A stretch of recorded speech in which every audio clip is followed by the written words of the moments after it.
Hello friends, welcome to SMC classes and you are with Satyam Patel. दोस्तों, आज की class में हम लोग बंगाल की खाड़ी में गिरने वाली प्रमुख नदियों के बारे में चर्चा करेंगे।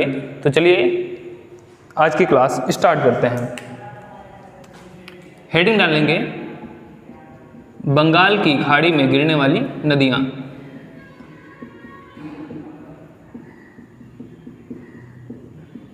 गिरने वाली नदियाँ। देखो, जो नदियाँ बंगाल की खाड़ी में गिरेंगी उनको हम ये भी बोल सकते हैं पूरब दिशा में बहने वाली नदियाँ। पूरब दिशा में बहने वाली नदियाँ। बहने वाली नदियाँ, ठीक है। तो इसमें पहले हम लोग डालेंगे, पहली नदी है गोदावरी। गोदावरी, ठीक है। अब इसमें लिखेंगे गोदावरी का जो उद्गम स्थान है,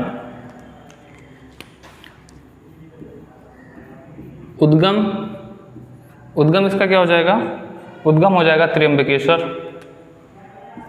त्र्यंबकेश्वर, त्र्यंबकेश्वर, ठीक है। ये आपका कहाँ पड़ता है? तो ये पड़ता है नासिक, महाराष्ट्र में। कहाँ पड़ता है? नासिक, महाराष्ट्र, ठीक है। ये कहाँ से होकर आती है? महाराष्ट्र, ठीक है। यानी कि ये नदी कहाँ से निकलती है? महाराष्ट्र से निकलती है। महाराष्ट्र से ये कहाँ जाती है? ये जाती है तेलंगाना। तेलंगाना, तेलंगाना से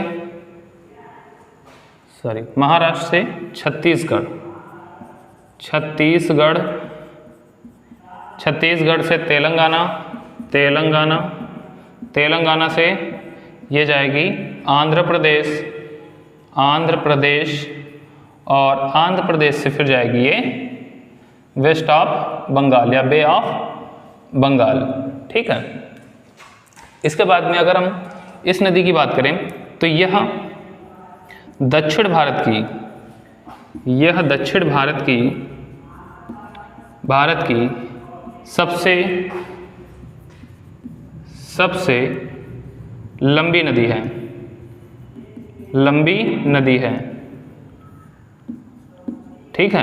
तो दक्षिण भारत की सबसे लंबी नदी कौन सी है? गोदावरी। इसी के साथ यदि हम संपूर्ण भारत की करें तो भारत की यह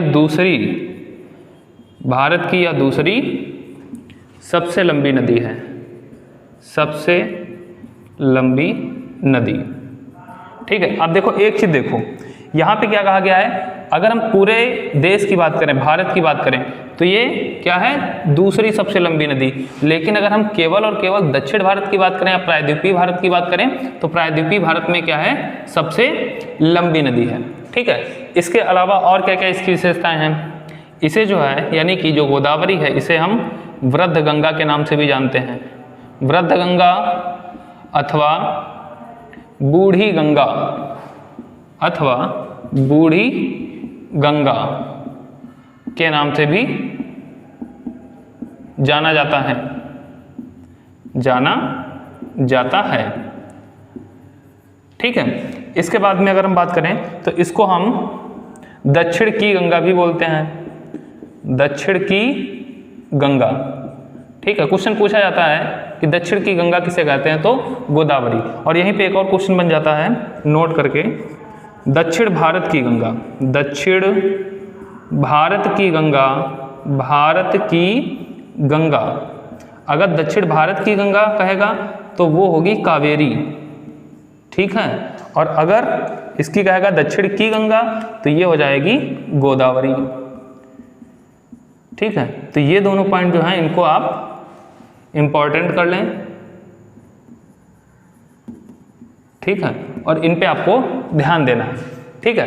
तो गोदावरी नदी का उद्गम स्थान क्या हो जाएगा? त्र्यंबकेश्वर, जो कि नासिक महाराष्ट्र में है। ये नदी महाराष्ट्र से निकलती है और छत्तीसगढ़, तेलंगाना, आंध्र प्रदेश होते हुए बे ऑफ बंगाल या बंगाल की खाड़ी में गिरती है। नेक्स्ट पॉइंट क्या है कि ये जो नदी है वो दक्षिण भारत की सबसे लंबी नदी है। और क्या इसकी विशेषता है कि यह भारत की दूसरी सबसे लंबी नदी है।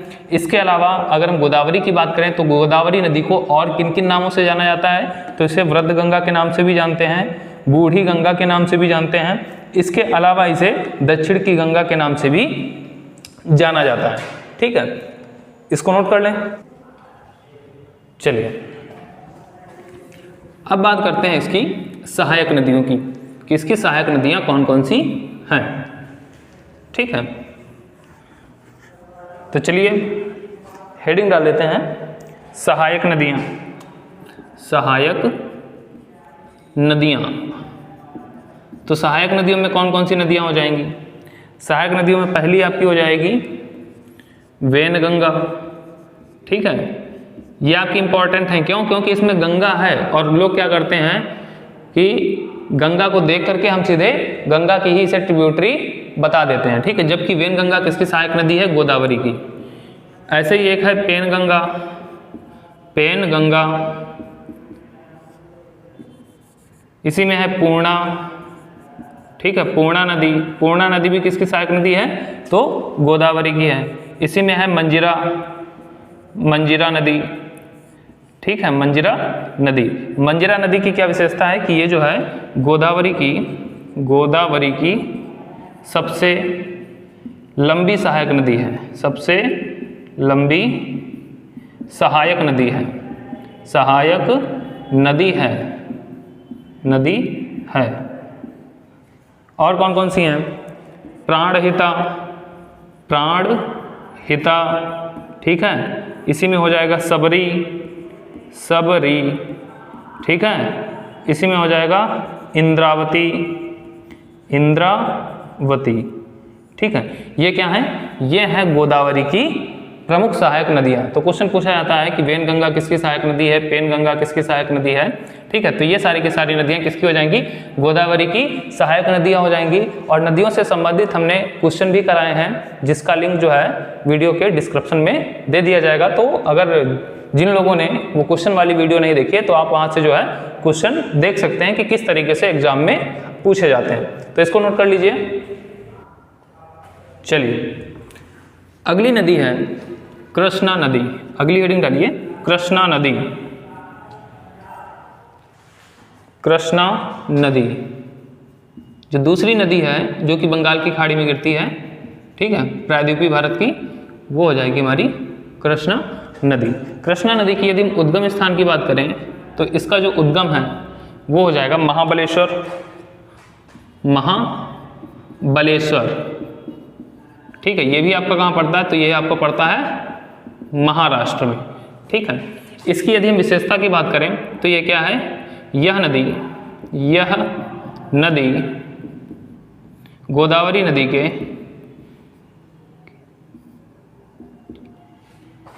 गोदावरी नदी के समानांतर बहती है। समानांतर बहती है। ठीक है, तो क्वेश्चन पूछा जाता है कि कौन सी नदी गोदावरी के समानांतर बहती है? तो कृष्णा नदी। ठीक है, या गोदावरी नदी के कौन सी नदी समानांतर बहती है? तो उसका आंसर क्या हो जाएगा? कृष्णा नदी हो जाएगा। या कृष्णा नदी के समानांतर कौन सी बहती है? तो गोदावरी हो जाएगा। इसके बाद में कृष्णा नदी और गोदावरी नदी मिलकर के एक डेल्टा का निर्माण करती हैं, जिसे हम केजी डेल्टा के नाम से भी जानते हैं। केजी डेल्टा बनाती हैं। केजी डेल्टा बनाती हैं। ठीक है, कौन कौन? के से हो जाएगा कृष्णा और जी से हो जाएगा गोदावरी। ठीक है, गोदावरी। तो पूछा जाता है कि केजी डेल्टा कौन सी नदियां बनाती हैं? शॉर्ट फॉर्म में पूछा जाता है कि केजी डेल्टा या केजी नामक डेल्टा कौन सी नदियां बनाती हैं? तो कृष्णा प्लस गोदावरी, ये दोनों नदियां मिलकर के केजी डेल्टा का निर्माण करती हैं। अब हम बात करते हैं इसकी सहायक नदियों की। सहायक नदियां, और इस नदी की अगर हम एक विशेषता अगर की बात करें तो इस नदी में जो है, यहीं पे लिख लेंगे, यहाँ पे कृष्णा नदी में हीरे पाए जाते हैं। हीरे पाए जाते हैं। ये क्वेश्चन बहुत पूछा जाता है कि ऐसी कौन सी नदी है जिसमें हीरे पाए जाते हैं? तो उसका आपका आंसर कौन सा हो जाएगा? कृष्णा नदी। ठीक है, तो कृष्णा नदी में क्या पाए जाते हैं? आपके हीरे पाए जाते हैं। सहायक नदियों की यदि हम बात करें तो इसमें हो जाएगा कोयना नदी। कोयना नदी। ठीक है, इसके बाद में हो जाएगा भीमा नदी। देखो कोयना नदी जो है इसकी भी एक विशेषता है कि ये जो है केवल महाराष्ट्र में ही बहती है, केवल महाराष्ट्र में ही प्रवाहित होती है, प्रवाहित होती है। ठीक है। अगली अगर हम नदी की बात करें तो इसी में हो जाएगा तुंगभद्रा, तुंगभद्रा। इसी में हो जाएगा घाटप्रभा, घाटप्रभा। इसी में हो जाएगा मालप्रभा, मालप्रभा। इसी में हो जाएगा मुन्नेरू, मुन्नेरू। ठीक है। तो ये क्या हो जाएंगी, ये हो जाएंगी हमारी कृष्णा नदी की सहायक नदियां। तो इसको भी आप जो है नोट कर लीजिए। चलिए अब अगली नदी डालेंगे, अगली नदी का नाम लिखेंगे। तो अगली नदी हमारी हो जाएगी, वो हो जाएगी कावेरी नदी। जो नेक्स्ट नदी आएगी वो आएगी कावेरी नदी, कावेरी नदी। देखिए कावेरी नदी की क्या विशेषता है। सबसे पहले इसका लिख लेंगे उद्गम स्थान। तो उद्गम स्थान कावेरी नदी का क्या है, तो इसका उद्गम स्थान हो जाएगा ब्रह्मगिरी की पहाड़ियाँ, ब्रह्मगिरी की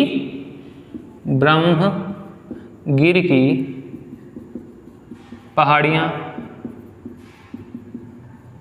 ठीक है, जो कि आपकी कहाँ पड़ती हैं, तो कर्नाटक में पड़ती हैं। ठीक है, ब्रह्मगिरी की पहाड़ी कहाँ पड़ती है, कर्नाटक में पड़ती है। इसके बाद में उद्गम स्थान के बाद यदि हम बात करें तो इसकी विशेषता, प्रमुख विशेषता क्या है कि यह दक्षिण भारत की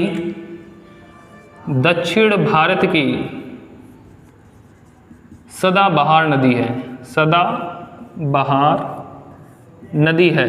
ठीक है, पूछा जाता है दक्षिण भारत की सदाबहार नदी कौन सी है, तो दक्षिण भारत की जो सदाबहार नदी है वो कौन सी है, वो हो जाएगी कावेरी नदी। क्यों, क्योंकि हमने बताया था कि जो आपकी प्रायद्वीपीय नदियां हैं इसमें जल की मात्रा बहुत ही कम पाई जाती है। क्यों, क्योंकि इनका जो स्रोत होता है वो प्राकृतिक होता है, या फिर हम ऐसे बोल सकते हैं कि वर्षा का जो जल होता है वही इनका क्या होता है, स्रोत होता है। जबकि जो उत्तर भारत की नदियां हैं या जो हिमालयी नदियां हैं उनका स्रोत क्या होता है, वो ग्लेशियर होता है। तो उनमें जो है पानी जो है वर्ष भर रहता है। लेकिन जितनी भी प्रायद्वीपीय नदियां हैं इनमें जो जल का स्रोत रहता है या तो वो झरने होते हैं या फिर वर्षा का जल होता है। तो इनमें वर्ष भर पानी नहीं मिल पाता है।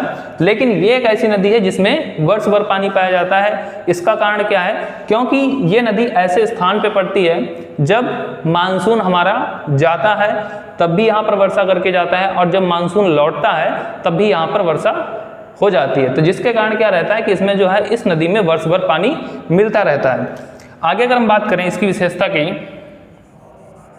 तो इसमें जो है आपका शिव समुद्रम नामक जलप्रपात, शिव समुद्रम नामक जलप्रपात इसी नदी पर स्थित है, इसी नदी पर स्थित है। ठीक है, स्थित है। यह भी आपका इंपॉर्टेंट क्वेश्चन है कि शिव समुद्रम जलप्रपात किस नदी पर स्थित है, तो ये कावेरी नदी पर स्थित है। इसके बाद में अगर हम बात करें तो ये नदी जो है इसका बहुत ही इम्पॉर्टेंट फैक्ट जो है वो ये है कि ये जो है कर्नाटक और तमिलनाडु, ठीक है, इन दोनों के मध्य क्या है, इन दोनों राज्यों के मध्य जल विवाद, ठीक है, जल विवाद कौन सी नदी करती है, तो कावेरी नदी। क्वेश्चन पूछा जाता है कि कावेरी नदी जल विवाद किन दो राज्यों के मध्य है, तो वो हो जाएगा कर्नाटक और तमिलनाडु। ठीक है, क्यों, क्योंकि कावेरी नदी का उद्गम स्थान क्या है, कर्नाटक, लेकिन इसका अधिकांश क्षेत्र जो है वो तमिलनाडु में रहता है, जिसके कारण ये जो है विवाद का कारण बना हुआ है। और अगर हम इसकी बात करें तो ये जो नदी है तमिलनाडु में डेल्टा बनाती है, डेल्टा का निर्माण करती है, जिसे दक्षिण भारत का बगीचा कहा जाता है, जिसे दक्षिण भारत का बगीचा कहा जाता है, ठीक है, तो ये क्या है, ये है इनकी प्रमुख विशेषताएं। कौन सी नदी की? कावेरी नदी की। तो इनको आप नोट कर लीजिए। चलिए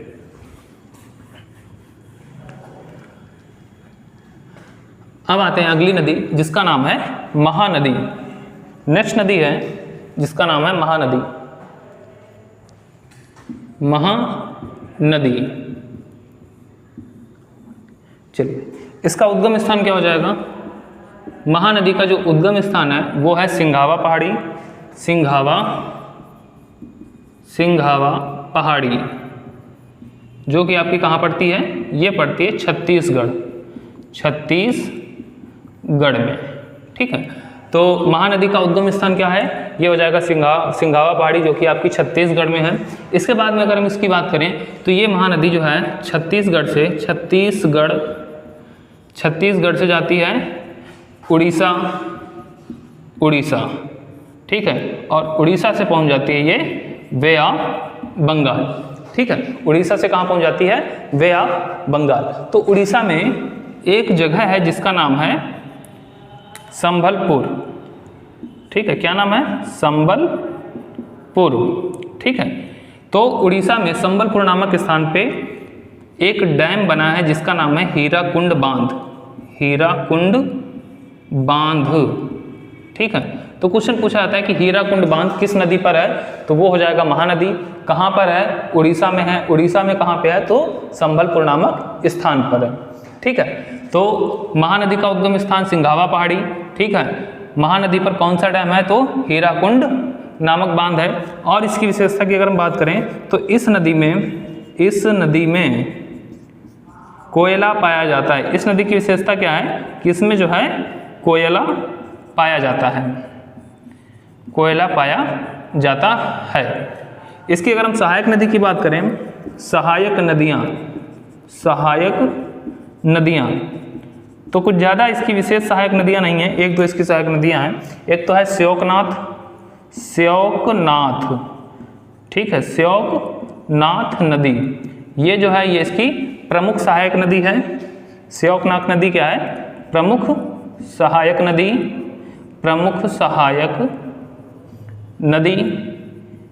इसके अलावा आपकी हो जाएगी ऑरेंज नदी। ठीक है, तो ऑरेंज नदी भी किसकी सहायक नदी है? तो महानदी की सहायक नदी है। और अगली है तेल नदी भी किसकी सहायक नदी है? तो महानदी की सहायक नदी है। इस चीज़ों को आप नोट कर लें। चलिए अगली नदी डाल लीजिए, स्वर्णरेखा नदी। अगली नदी का नाम है स्वर्णरेखा नदी। तो इसको इधर लिख लेंगे। दो नदियां बची हैं, स्वर्णरेखा नदी। इसमें कुछ ज़्यादा विशेष नहीं है। ठीक है, इसका यदि हम उद्गम स्थान की बात करें, तो उद्गम स्थान इसका हो जाएगा रांची का पठार। उद्गम स्थान क्या है? रांची का पठार जो कि कहाँ है? ये है आपका झारखंड में। ठीक है, झारखंड। दूसरी अगर हम इसकी विशेषता की बात करें तो यह झारखंड की प्रमुख नदी है।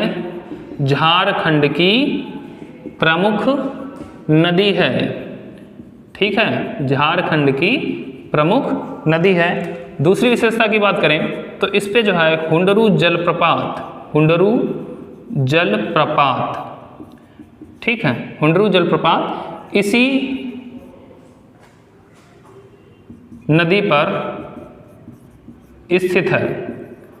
ठीक है, हुंडरू जलप्रपात जो है वो इसी नदी पर स्थित है। तो ये स्वर्ण रेखा की जो थी वो मुख्य आपके पॉइंट थे और कुछ ज़्यादा विशेष नहीं है। बस स्वर्ण रेखा से ये दो चीज़ें आपकी जो है ज़्यादा पूछी जाती हैं कि स्वर्ण रेखा नदी का उद्गम स्थान क्या है? तो उसका रांची का पठार यानी कि झारखंड हो जाएगा। और दूसरा ये पूछ लिया जाता है कि हुंडरू जलप्रपात किस नदी पर स्थित है? तो वो स्वर्ण रेखा नदी पर स्थित है। और आज की क्लास की अंतिम नदी जो है वो है दामोदर नदी।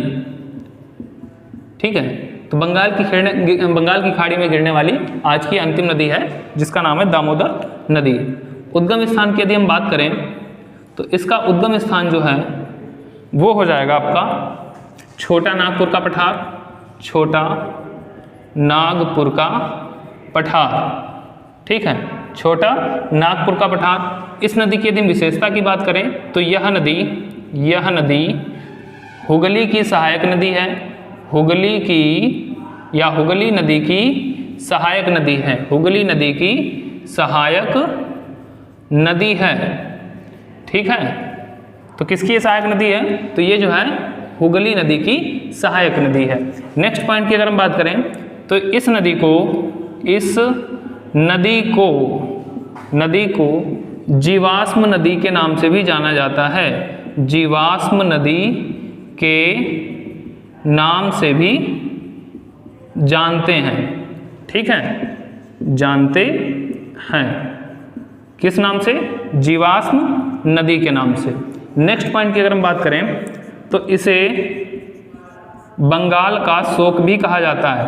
इस नदी को बंगाल का शोक कहा जाता है। शोक कहाँ का? बंगाल का कहा जाता है, ठीक है। तो कहाँ का शोक? बंगाल का शोक। बंगाल का शोक किस नदी को कहा जाता है? तो दामोदर नदी को कहा जाता है, ठीक है। इस नदी के अगला है, इस नदी के बेसिन